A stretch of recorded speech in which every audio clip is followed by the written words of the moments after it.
All right, come on in. Come on in, sit down.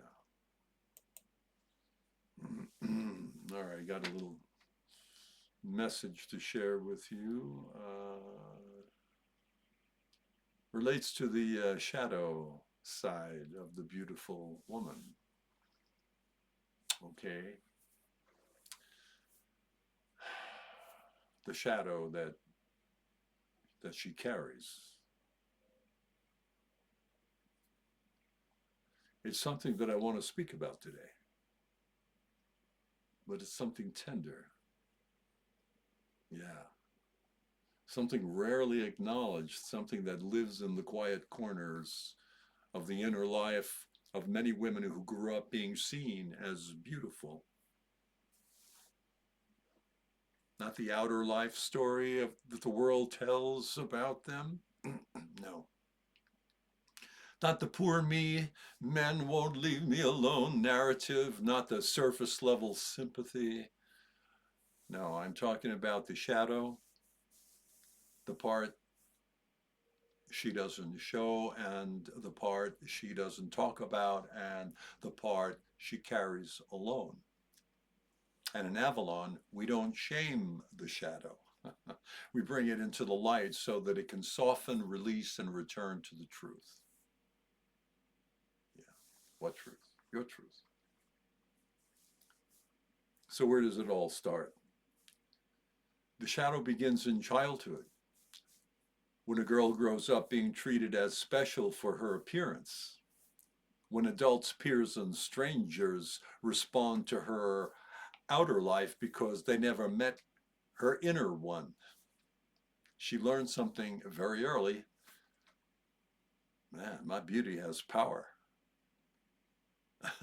Not because she wanted it, not because she asked for it, but because the world taught her that her appearance changes the behavior of others.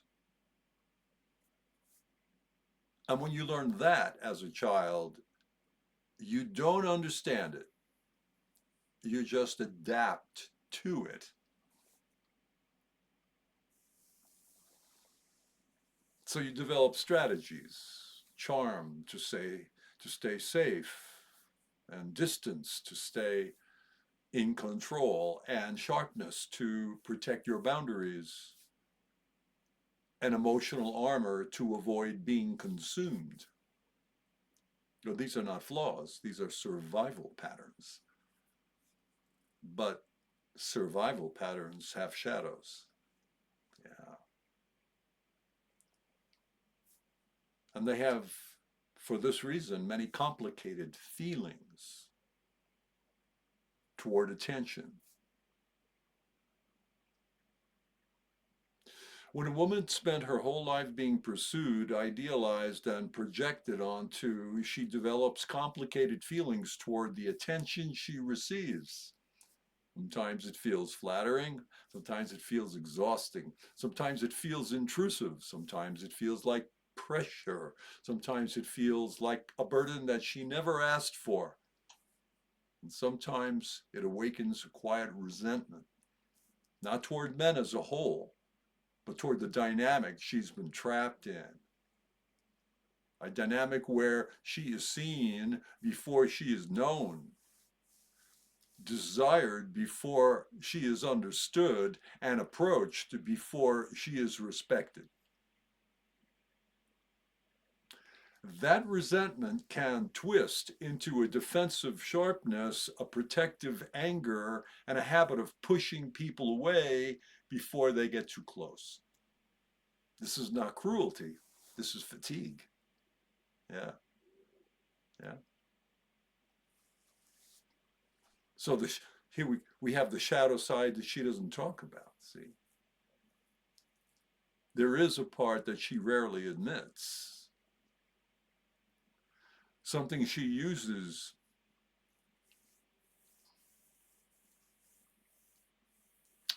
that she never asked for, not out of malice, not out of superiority, but because it's the only form of control she was ever taught. Yeah. And when you grow up being valued for your appearance, you learn to use what the world responds to.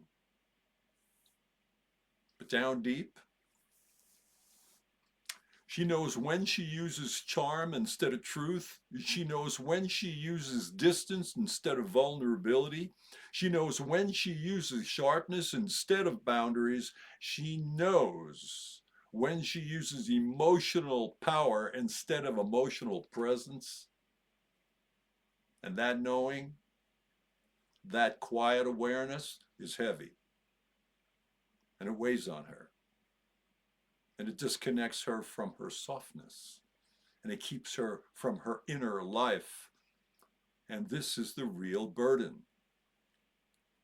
Not the attention she receives, and not the men who pursue her, and not the outer life story. The burden is the distance that she had to create from herself to survive it all. And how do I know? I am the son of an extraordinary beauty. And that's how I was raised. I saw this. I learned this before I even had words, right from the womb. Well, Avalon is a place of release, okay, for this stuff. In Avalon, we don't judge these patterns. We don't shame them. We don't moralize them. We understand them. We see the little girl who learned to protect herself. We see the young woman who learned to navigate a world that responded to her body before her soul. We see the adult woman who carried both privilege and the exhaustion of being seen and not known. And we say, you don't have to carry these strategies anymore, man. You don't have to use charm to feel safe. You don't have to use sharpness to feel powerful. Man, you don't have to use distance to feel control. And you don't have to use anger to protect your heart. In Avalon, you are allowed to return to your inner life. Yes, yes, to your softness, to your truth, to your presence. Not the performance, not the persona, and not the armor. Just you. So here's my invitation. If you recognize yourself in any of this, and if you feel the weight of these patterns, and if you feel the quiet ache of being seen but not understood, well, then Avalon is your sanctuary. This is where the shadow softens, where the armor melts, and where the inner life becomes safe again, and where you can finally be felt, not just looked at. All right? This is your place. This is your return. It's your home. Welcome to Avalon. Welcome to yourself. Yeah. All right. Okay, I got some things I got to do. I'll be back, and you come back too. But until then,